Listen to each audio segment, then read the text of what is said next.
This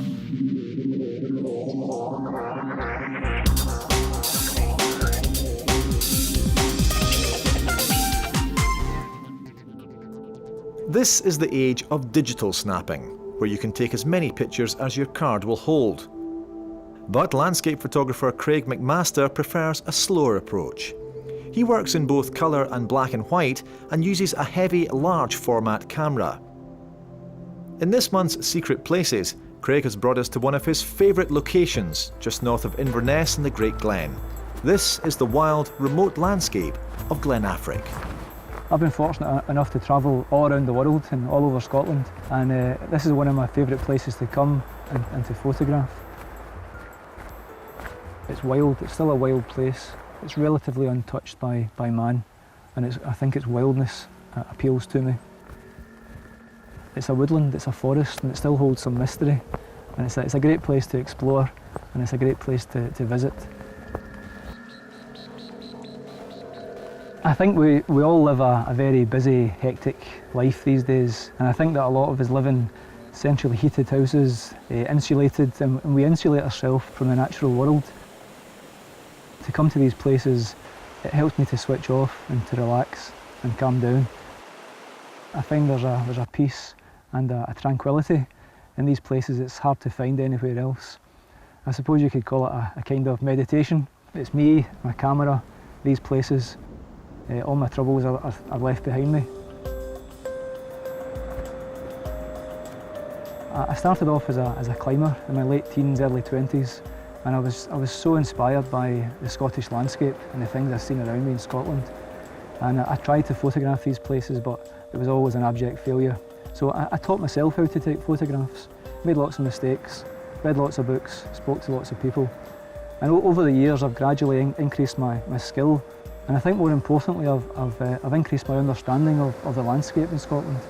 And I understand how it changes different times of day, different times of the year, different seasons. I'm using what's called a large format camera. It's a very cumbersome, complex camera to use, and because of that, it actually slows me down, and it makes me think about what I'm doing and concentrate on the shot I'm taking. And every image is crafted rather than snap, snap, snap. I take two kinds of photographs. I'll take a photograph of a thing. It might be a tree, a rock, a piece of water. The other kind of photograph that I take is a place. And I think that the signature that I like to apply to the photographs is to try and capture a sense of place, like this woodland here. It's quite an atmospheric place, especially at sunset when the sun's low in the sky.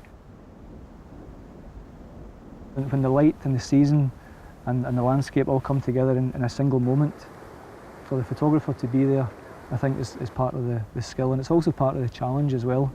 When the sun rises, middle of winter, and you're on your own on top of that mountain, it's a great experience, but that's part of the challenge, is to be there ready for that one moment in time, which will never be repeated.